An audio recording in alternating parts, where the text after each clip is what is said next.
Hello guys, আসসালামু আলাইকুম। ইএফএর চ্যানেলে আপনাদের সবাইকে স্বাগতম। আশা করি সবাই ভালো আছেন।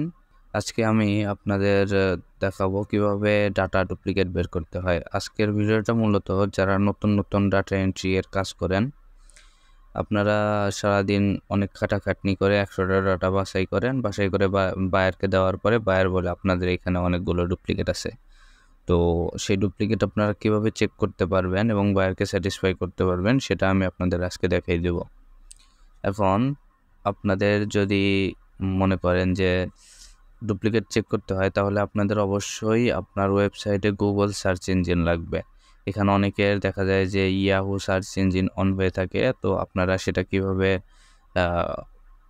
গুগল সার্চ ইঞ্জিন করবেন সেটার একটা সহজ পদ্ধতি হচ্ছে এই যে উপরের এই 3 ডটে যাবেন, নিচের এই সেটিংসে যাবেন, তারপরে যে সার্চ ইঞ্জিন অপশন আছে সার্চ ইঞ্জিনে ক্লিক করবেন। এখন এখানে যদি কারো ইয়াহু হয়ে থাকে তাহলে গুগল সিলেক্ট করে নেবেন, নতুন ট্যাব নেবেন।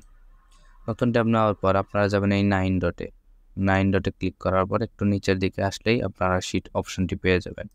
শিটে ক্লিক করবেন, নতুন ট্যাব নেবেন। নতুন ট্যাব নেওয়ার পর এইখানে আপনার কাঙ্ক্ষিত যে ডাটাগুলো আপনি বের করেছেন সেগুলো পেস্ট করবেন। আমি পেস্ট করবেন। পেস্ট করার পর এখন আপনি সহজেই আপনি যদি একা কাজ করেন তাহলে জাস্ট ডাটাগুলো আপনি বের করে, মানে কোনগুলো ডুপ্লিকেট আছে সেগুলো কেটে দিতে যদি চান তাহলে আপনার এই ডাটা অপশনে যেতে হবে, ডাটা ক্লিন আপ অপশনে যেতে হবে, রিমুভ ডুপ্লিকেট। দেন এই রিমুভ ডুপ্লিকেটে ক্লিক করলেই যদি আপনার মনে করেন যে ডুপ্লিকেট ডাটা থাকে তাহলে দেখিয়ে দিবে যে এখানে ডুপ্লিকেট ডাটা আছে। যেহেতু আমার নাই সেহেতু মনে করেন যে এরকম দেখাচ্ছে যে no duplicate row were found. Okay, এখন অনেকে আছেন যারা টিম নিয়ে কাজ করেন, তো টিম নিয়ে কাজ করার পর সবগুলো ডাটা যখন আপনি এক জায়গায় করেন দেখা যায় যে কার ডাটা ডুপ্লিকেট বের হলো সেটা আপনার বের করতে হবে। তো সেক্ষেত্রে একটা সহজ বুদ্ধি আছে, সেটা হচ্ছে একটা ফর্মুলা ব্যবহার করতে হবে। সেই ফর্মুলাটা কি? সেই ফর্মুলাটা আমি আপনাদের দেখিয়ে দিচ্ছি। এইখানে দেখেন ফাইল, এডিট, ভিউ, ইনসার্ট, এ ফরম্যাট, তারপরে যে ফরম্যাট অপশন আছে ফরম্যাটে ক্লিক করবেন। ক্লিক করার পর একটু নিচের দিকে আসলেই দেখবেন যে কন্ডিশনাল ফরম্যাটিং, এই অপশনে ক্লিক করবেন। এই অপশনে ক্লিক করার পর আপনার এখানে দেখেন ইজ নট এমটি, এই অপশনটায় ক্লিক করে একটু নিচে থেকে গেলে একদম শেষে দেখবেন যে কাস্টম ফর্মুলা ইজ, মানে এখানে আপনার নিজের ফর্মুলা আপনি ক্রিয়েট করে এখানে বসাবেন। তো আমরা এই কাস্টম ফর্মুলায় ক্লিক করবো। এখন এখানে একটা শর্ট একটা ফর্মুলা আপনাদের ইউজ করতে হবে। ফর্মুলাটা আমি ডিসক্রিপশন লিঙ্কে দিয়ে দিব, অসুবিধা নাই, আপনারা ওইখান থেকে কালেক্ট করে নেবেন। আর এখানে আমি দেখাও দিচ্ছি, সেটা আপনারা ব্যবহার করতে পারেন।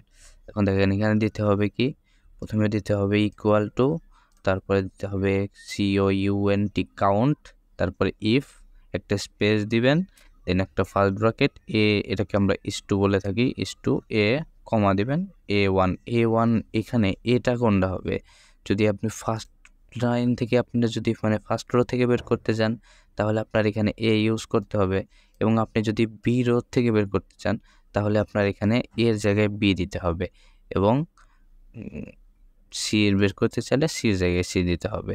এখানে যে এটা কি বলে আপনার, আমরা ছোটোবেলায় শিখছিলাম বড় চিহ্ন আর ছোটো চিহ্ন, গ্রেটার দেন আর স্মলার দেন, এটা স্মলার দেন, এখানে 1 দিয়ে দিবেন।